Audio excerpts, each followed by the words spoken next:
ಅವಳ ಮದುವೆ ಆಯಿತು, ರಾಯರು ಹೋಗಲಿಲ್ಲ, ಏನು ಮದುವೆ ಎಂಥದ್ದು ಅವರು ಕಳ್ಳರು ಮದುವೆ ಆಗೋದು. ಅದ್ರ ಬಗ್ಗೆ ನಾನು ಹೇಳೋಕ್ಕೆ ಇಷ್ಟಪಡ. ಯಾಕಂದರೆ ಅವನು 12 ವರ್ಷದಿಂದ ಅವರು ಇಬ್ಬರು ಅವನು ನಮ್ಮ ಮನೇಲೇ ಇದ್ದವ.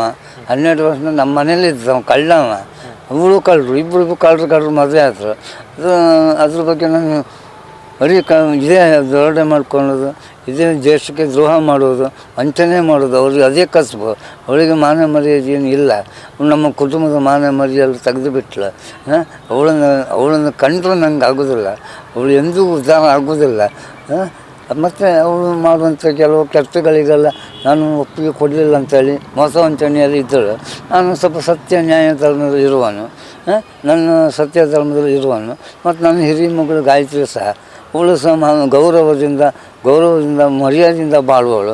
ಅವಳು ಎಲ್ಲೋ ಒಂದು ಟೀಚರ್ ಕೆಲಸ ಮಾಡಿಕೊಂಡು, ಎಲ್ಲೋ ಶಾಲೆ ಸ್ಕೂಲು ಪಾಠ ಹೊಲಿಗೆ ಮಾಡಿಕೊಂಡು ಜೀವನ ಆಗ್ತದೆ. ಅವಳ ಮೇಲೆ ಒಂದು ಸುಳ್ಳು ಅಪವಾದ ಹಾಕಿದ್ರು, ದುಡ್ಡು ಕೊಡಿದೆ ಅಂತೇಳಿ. ಮತ್ತು ಒಳ್ಳೆಯ ವೇದಿಕೆ ಇವಳಿಗೆ ಸಿಕ್ಕಿತ್ತು. ಅದೊಂದು ಬಿಗ್ ಬಾಸ್ ವೇದಿಕೆ ಇವಳು ಸಿಕ್ಕಿದಾಗ ಇವಳಿಗೆ ಹೇಳೋ ಒಂದು ಒಳ್ಳೆಯ ಅವಕಾಶ ಇದ್ದಿತ್ತು. ಇವಳು ಹೇಳಲೇ ಇಲ್ಲ. ಇವಳದ್ದೇ ಒಂದು ಕೀರ್ತಿ ಬರಬೇಕು, ಇವಳದ್ದೇ ಒಂದು ತಾನೇ ಎಲ್ಲವನ್ನು ಮನೆಯನ್ನು ನಡ್ಕೊಂಡು ಹೋಗ್ತಾ ಇದ್ದೇನೆ, ನನ್ನ ಈ ಕುಟುಂಬ ನಾನೇ ನಡ್ಕೊಂಡು ಹೋಗಿದೆ ಅಂತ ಸುಳ್ಳು ವರದಿಯನ್ನು ಕೊಡ್ತಾಳೆ. ಈ ಪಾಪಿ ಮಗು ಎಂದಿಗೂ ನಾನು ಕ್ಷಮೆ ಕೊಡುವುದಿಲ್ಲ. ಅವಳು ಒಂದು ಕ್ರಿಮಿ ಇದ್ದಂಗೆ, ದೇಶಕ್ಕೆ ಮಾದಕವಳು. ಮತ್ತು ಅವಳು ಮಾಡುವಂಥ ಎಲ್ಲ ಕೃತ್ಯಗಳನ್ನು ಈ 5 ಕೋಟಿ ಗೋವಿಂದ ಪೂಜೆ ಹಗರಣದಲ್ಲಿ ಅವಳು ಕೋಟಿ ಹಣ ಹೊಡೆದು ಸಾಬೀತಾಗಿದೆ.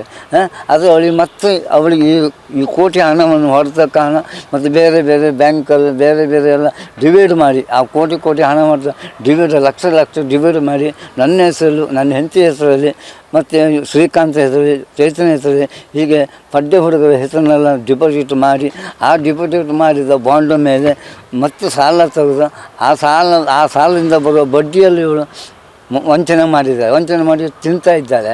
ಮತ್ತು ಇವಳು ಈ ದೇಶಕ್ಕೊಂದು ಮಾದಕ ಇವಳು. ಮತ್ತು ನನ್ನ ಮಗಳಂತ ಹೇಳೋಕೆ ನಾಚಿಕೆ ಆಗ್ತದೆ. ಪಾಪಿ ಹುಡುಗಿ ಇವಳು ಎಂದಿಗೂ ಇವಳು ಯಾವತ್ತೂ ನಮ್ಮ ಬಾಳಿನಲ್ಲಿ ಬರಲೇ ಕೂಡದು. ಇಂಥವರಿಗೆಲ್ಲ ಜನ ಸಪೋರ್ಟ್ ಕೊಡ್ತಾರಲ್ಲ, ಇದು ಅವಳೊಂದು ಕ್ರಿಮಿನಲ್.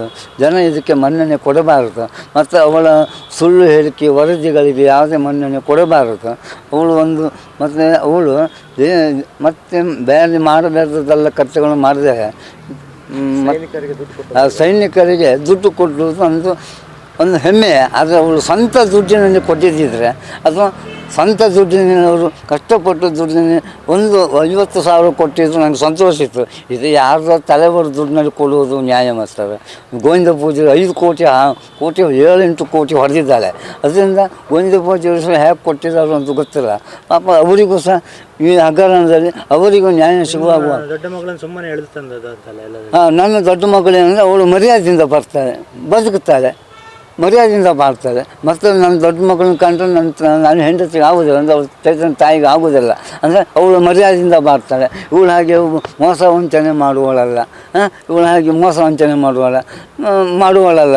ಅವಳು ಎಲ್ಲೋ ಒಂದು ಶಾಲೆ ಟೀಚರ್ ಕೆಲಸ ಮಾಡಿಕೊಂಡು, ಸಣ್ಣ ಪುಟ್ಟ ಹೊಲಿಗೆ ಮಾಡ್ಕೊಂಡು, ಪಾಠ ಗೀಟ ಹೇಳ್ಕೊಂಡು ಮರ್ಯಾದೆಯಿಂದ ಗೌರವದಿಂದ ನನ್ನಾಗೆ ಛಲವಾದಿ ಅವಳು. ನಾನು ಗೌರವದಿಂದ ಬದುಕಬೇಕು, ಗೌರವದಿಂದ ಬಾಳಬೇಕು, ನಮ್ಮ ತಂದೆಗೆ ಒಂದು ಹೆಸರು ತರಬೇಕು. ಅದು ನನ್ನ ತಂದೆ ಬಾಲನಾಯ್ಕರು. ಅವರು ಗೌರವ ಮಾಸ್ಟರ್ ಆಗಿ ಶಾಲೆಯಲ್ಲಿ 100 ವಿದ್ಯಾರ್ಥಿಗಳಿಗೆ ಪಾಠ ಹೇಳಿಕೊಟ್ಟ ನನ್ನ ತಂದೆ ದಿವಂಗತ ಬಾಲಮಾಸ್ಟರು. ನನ್ನ ತಂದೆ ತುಂಬ ಹೆಸರುವಾಸಿಯಾದರು. ಆಗ ಆ ಅಜ್ಜನ ಹೆಸರನ್ನು ಉಳಿಸುವುದು ನನ್ನ ಹಿರಿಮಗಳಾದ ಕರ್ತವ್ಯ.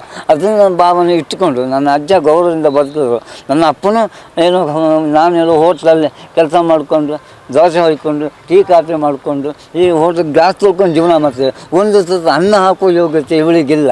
ಇವಳು ಜನ್ಮಕ್ಕೆ ನನ್ನ ಹೆಂಡತಿ ಇದ್ದಲ್ಲ, ಅವಳು ಮನೆಗೆ ಕೋಟಿ ಗೋವಿಂದ ಪೂಜೆಯಲ್ಲಿ 5 ಕೋಟಿ ಹಗರಣದಲ್ಲಿ ಕೋಟಿ ಹಣ ಹೊಡೆದಿದ್ದಲ್ಲ, ಆ ಹಣ ತಂದು ಇವಳು ಕೈ ಕೊಟ್ಟಿದ್ದಾಳೆ. ಅದರಿಂದ ಇವಳು ಮೆರೀತಾಳೆ. ಇವಳಿಗೆ ಗಂಡ ಬೇಡ, ಮಕ್ಕಳ ಬೇಡ, ಗಂಡನ ಗೌರವ ಮನೆತನ ಬೇಡ ಇವಳಿಗೆ. ಗಂಡನನ್ನು ಕಟ್ಟಿಕೊಂಡು ಸ್ವಾಭಿಮಾನದಿಂದ ಬದುಕಬೇಕು, ಮರ್ಯಾದೆಯಿಂದ ಬರಬೇಕು ಅಂತ ಅವಳಿಗೆ ಇದಿಲ್ಲ. ಮಗಳಿಗೆ ಸಪೋರ್ಟ್ ಕೊಡ್ತಾ ಹೋದ್ರೆ ಹಾಗಾಗಿ ಅವಳು 5 ಕೋಟಿ ರೂಪಾಯಿ ಹಗರಣದಲ್ಲಿ ಮನೆಯಲ್ಲೇ ಹಣದ ರಾಶಿ ಆಗ್ತಿತ್ತು. ಮಗಳೇ ನೀನು ಮಾಡಿ ತಪ್ಪು ಅಂತ ಎಂದೂ ಮಗಳಿಗೆ ಹೇಳಿದವಳಲ್ಲ. ಇವಳು ಸಹ ಅವಳೊಟ್ಟಿಗೆ ನಾಚಿಕೆ ಬಿಟ್ಟು ಕುಟುಂಬ ಅದು. ಇವಳು ಹಿಂದೆ ಇವಳು ತಂದೆ ತಾಯಿ ಕುಟುಂಬ ಒಳ್ಳೆದಿತ್ತು, ನಮಗೂ ಒಳ್ಳೆ ಹೆಸರು. ಅದು ಈಗ ಇವಳು ನೀಚ ಬುದ್ಧಿಯಲ್ಲಿ ಅವಳಿಗೆ ಸಪೋರ್ಟ್ ಮಾಡ್ತಾಳೆ. ಅವಳಿಗೆ ಏನೇ ಮಾಡು ಅವಳನ್ನ ಹೋಗೋದು ಅವಳಿಗೆ ಸಪೋರ್ಟ್ ಕೊಡು. ಇಂಥ ತಾಯಿ ಮಗಳು ಹೇಳಿಲ್ವ ನಿಮ್ಗೆ? ಇಂಥ ತಾಯಿ ಮಗಳಿಗೆ ಕಠಿಣ ಶಿಕ್ಷೆ ಆಗಬೇಕು. ಮದುವೆಗೆ ಆಮಂತ್ರಣ ಇತ್ತ? ನನ್ನ ಮದುವೆಗೆ ಆಮಂತ್ರಣ ಇದೆ. ಮದುವೆ 4 ದಿವಸ ಇರುವಾಗ ನೀವು ಮದುವೆಗೆ ಬರಬೇಕು. ನೀವು ಮದುವೆ ಬರೆದು ನಂಗೆ 5 ಲಕ್ಷ ಹಣ ಕೊಡ್ಬೇಕಂತ ನಂಗೆ ಡಿಮ್ಯಾಂಡ್ ಇತ್ತು. ಯಾರು? ಚೈತ್ರ ನೀವು 5 ಲಕ್ಷ ನಂಗೆ 5 ಲಕ್ಷ ಹಣ ಕೊಟ್ಟರು ನೀವು ಮದುವೆ ಬನ್ನಿ. ಇದು ನೀವು ನಾನು 5 ಲಕ್ಷ ಹಣ ಇವಳಿಗೆ ಕೊಡೋದಾದರೆ ನಂಗೆ ಅಗತ್ಯ ಇಲ್ಲ ಅಲ್ಲಿಂಥ ಮಕ್ಕಳು. ಅಪ್ಪ ನೀವು ಒಳ್ಳೆಯ ರೀತಿಯಾಗಿ ಬಂದು ನೀವು ದುಡ್ಡು ಕೊಡು, ನಿಮ್ಮನ್ನು ಗೌರವದಿಂದ ನನ್ನ ಕರೆದಿದ್ದಿದ್ರೆ ಆಶೀರ್ವಾದ ಮಾಡ್ತೀವಿ. ಖಂಡಿತ ನನಗೆ ಗೌರವ ಕೊಟ್ಟು ತಂದೆ ಅಂತ ಎಲ್ಲೂ ಹೇಳಂತ ಹೇಳಿಲ್ಲ. ತಂದೆ ಇಲ್ಲದ ಮೂಗು ಅಂತ ಯಾರೋ ಒಬ್ಬ ವಿಡಿಯೋ ಕಮೆಂಟ್ ಕೊಟ್ಟಿದ್ದಾನೆ, ಸುಳ್ಳು ಹೇಳಿಕೆ ಕೊಟ್ಟಿದ್ದಾನೆ. ತಂದೆ ಇಲ್ಲದ ಮಗಳಂತ. ನಾನು ಜೀವಂತದಲ್ಲಿ ಇದ್ದು ಗೌರವದಲ್ಲಿ ಇದ್ದವನು. ನಾನು ತಂದೆ ಇಲ್ಲ ಅಂತ ಕಮೆಂಟ್ ಸುಳ್ಳು ಹೇಳಿಕೆ ಕೊಟ್ಟಿದ್ದನಲ್ಲ, ಅದು ತಪ್ಪು ಹೇಳಿಕೆ ಕೊಡಬೇಡಿ ಅಂತ ಹೇಳ್ತೇನೆ. ಈಗ ಬಂದರೆ ಯಾಕಂದರೆ ಅವಳು ಅಷ್ಟು ಕಠೋರ, ಅವಳು ಪಾಪಿ. ಅವಳು ನನ್ನ ಕುಟುಂಬದಲ್ಲಿ ಹೇಗೆ ಹುಟ್ಟಿದ್ಲು, ಇನ್ನು ಯಾವ ಹೆಣ್ಣು ಮನೆ ಯಾವ ಕುಟುಂಬದಲ್ಲಿ ಇಂಥ ಹೆಣ್ಣು ಹುಟ್ಟಬಾರದು. ಮತ್ತು ಹೇಳ್ಕೊಂಡು ಸುಳ್ಳು ಎಲ್ಲ ಹೇಳೋದು ಸುಳ್ಳು. ಅವಳು ಬಿಗ್ ಬಾಸಲ್ಲಿ ಅಥವಾ ಯಾವುದೋ ಒಂದು TV ಕಾರ್ಯಕ್ರಮದಲ್ಲಿ ಎಲ್ಲ ಇವಳ ಬಗ್ಗೆ ಹೆಮ್ಮೆ ಕೊಡ್ತಾರೆ. ದಯವಿಟ್ಟು ಅವಳ ಬಗ್ಗೆ ಎಲ್ಲೂ ಹೆಮ್ಮೆಯ ಹೇಳಿಕೆಯನ್ನು ಕೊಡಬೇಕು.